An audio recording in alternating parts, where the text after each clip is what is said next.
Hello there and welcome to Local for Leeds. It's my channel where we talk all things Leeds United. I'm of course George.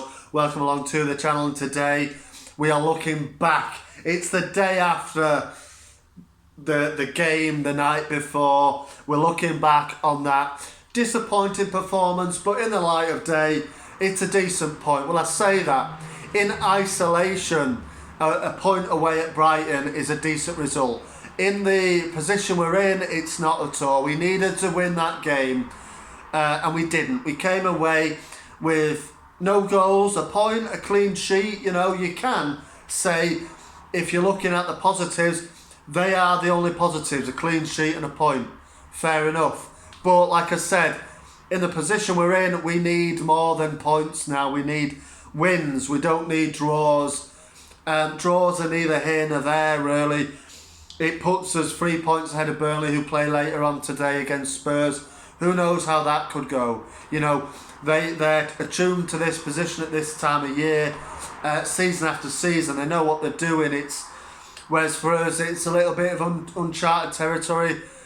We don't, obviously last season, we were looking better. And perhaps you could say, well, we weren't that many points better off. Which I don't know the statistics, but I don't think we were that much better off. Anybody in the comments, let me know what, if you know. But I don't think we're that much better off. But it's what is a worrying factor is the performances are just not there.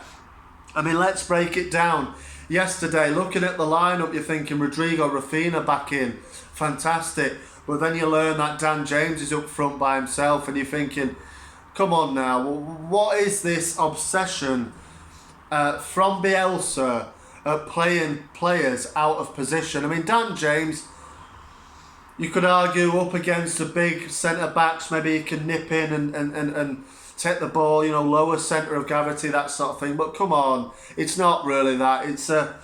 He's persisting with ideas that are just not working. And I, for one, if you watch the channel a lot, I've had enough of Bielsa. I've said it months ago, I think we need to change. I don't believe the club will change coming into this tricky run unless Bielsa sees fit where he's had enough and he wants to go. He's talking about how it's on him, how the results he's not delivered good enough results. It's on him basically. It's not on him. It's partly on him. Yes, he picks the team and he's continued to pick a team that just play out of position. You're not going to get a tune out of them. But it's the players as well. They're letting the club down, they're letting him down, they're letting everybody down associated with Leeds United at the moment. And whether that's short on confidence, they definitely look short on confidence. I mean, take it back to the lineup, like I said. The lineup looked all right. You got Rodrigo, Rafinha back in, great stuff. When you see Raf in the side, you think, here we are, bit of creativity in the side. But he wasn't on it. And he's a human being. He wasn't on it yesterday. He wasn't on it at all, in all honesty. He found it hard to get into the game. The service wasn't there. And what annoyed me about yesterday was we seemed to be going long a lot, sort of just booting it long and seeing who was there, and more often than not, nobody was. It was a very frustrating game. Firpo, now let's talk about Junior Firpo here. Firpo was back in the starting lineup. You can see why Bielsa did it. Pascal Struijk had done okay at left back, in the previous two games. But Firpo is a flagship signing of the summer. If he's fit, generally you're probably going to play him, aren't you? So he was back in the team, and my God, he had a nightmare against Tariq Lamptey, didn't he? Lamptey, absolutely brilliant player is Lamptey, I believe. Is he a Ghanaian international? If he's not Ghanaian, then England need to be looking at sort of getting him. Even though there is a big lot of talented right backs in the English South at the moment, but Tariq Lamptey is definitely one to watch. Obviously, been out injured a lot, but he's still a young player. He was absolutely putting Firpo on toast. Everything you could see. I don't know what it was. Lamptey is dead quick, isn't he? I don't know if Firpo's really slow, but he made him look that. He made him look absolutely like a sort of tortoise, just slow, really, really slow. He couldn't handle him, could he? I mean, he got a yellow card early doors. Yeah, but for me, Harrison was to blame for that. To be honest, he sold him short with that pass. Firpo brings down Lamptey. He just looked like a red card waiting to happen, and everybody, I'm sure, was screaming, "Look, get him off at half time." Bielsa saw it as well. He switched Dallas to left back, and this is what I'm talking about. There's always a shift. You know, with a lot of other teams, there's always like, yeah, he plays there, he plays there, he plays there. Fair enough. With our team, it's like you can get anybody anywhere. I mean, I know Dallas plays left back. He was very, very quiet in the first half. I thought second half Dallas marshalled Lamptey very, very well. He marshalled him better. Lamptey came off in the second half. But yeah, with our team, it's like anybody can play anywhere. So, you know, first half was absolutely atrocious. Firpo in particular was struggling massively. Cooper, I felt, had a bad game. Could have on another day given away a couple of penalties. Looked a bit unsure of himself. Phillips as well. Didn't have the best game. Obviously, he was sporting a black eye, wasn't he? From that slip or whatever it was he had in that Christmas party or whatever it was after the Spurs game. He came off at half time as well. Obviously, he was deployed in the centre back position like he was. Away at Spurs last week. He wasn't to the same effect. Calvin came off at half time for Jamie Shackleton, I think, was his replacement, and Shackleton moved to right back, Dallas to left back, and Strauch in the centre of midfield with Forshaw. Look, it didn't work first half. The only picks I would say, Forshaw generally in the whole 90 minutes was a good, he did well, but there was more bad performances really. Like I said, Firpo, Cooper for me didn't play well. Shackleton for me looked very off it when he came on in the second half. I thought Strauch had a quiet game, other than he pinged a nice pass to Raf in the early minutes of the second half. I thought he was quiet, but they dug in and they got themselves a point. Sadly, it's not good enough in the situation we find ourselves in now.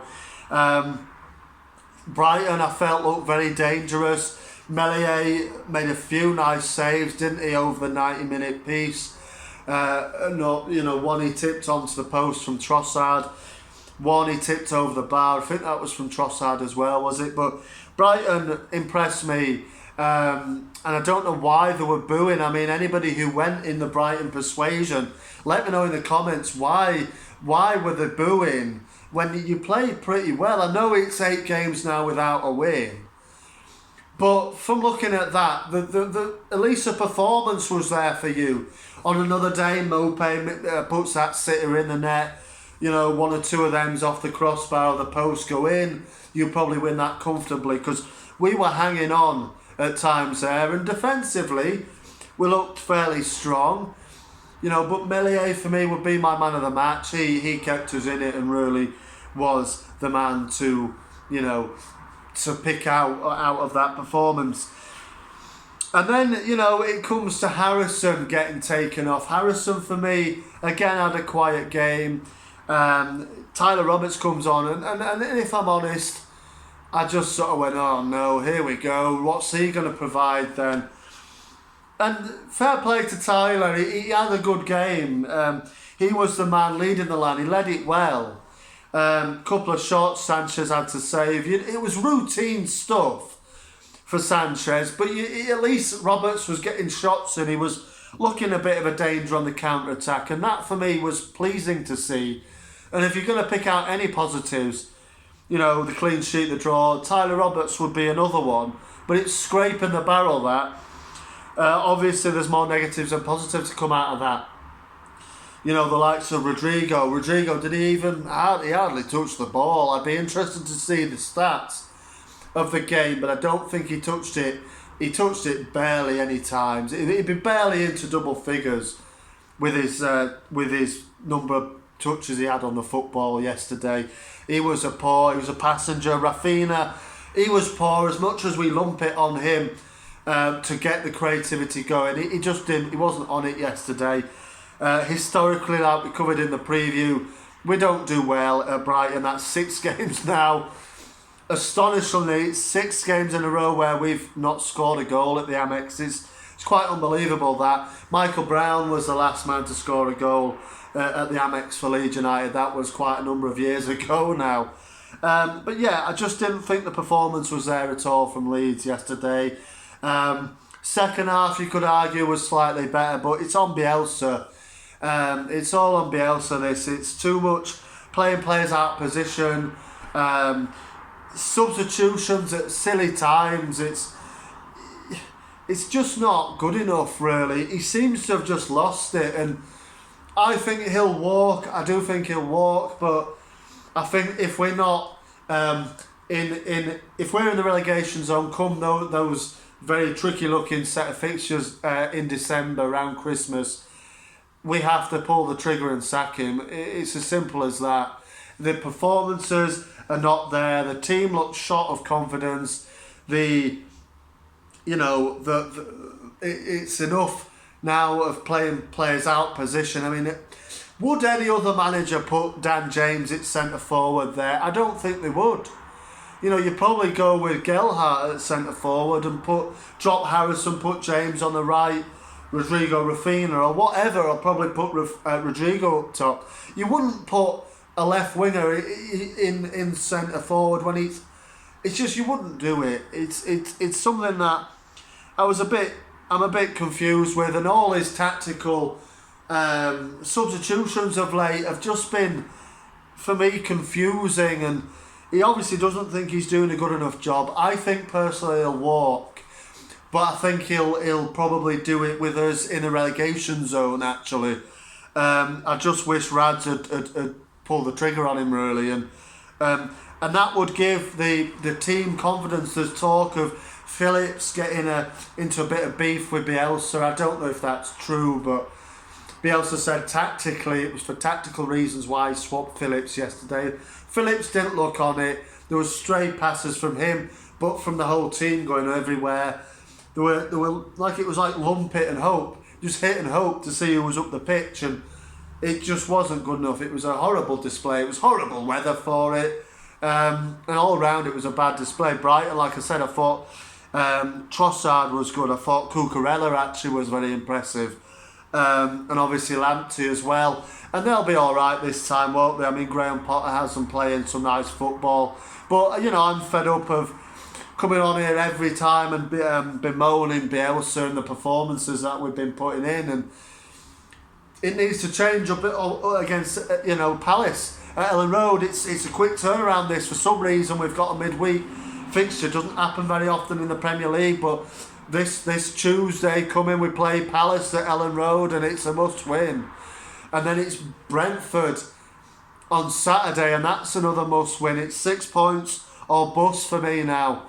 But I do think if Bielsa doesn't walk, the club will see how they are, where they are after this tricky run of fixtures over Christmas and into the new year, and see where we are then. But for me, he just needs to go. Things need to change. Performances will improve if he goes. I do believe that there's something not quite right in the camp there. Confidence is clearly very, very short. So yeah, we'll wait and see what happens. But like I said at the top, in isolation, a draw, a point at the AMEX isn't a bad result.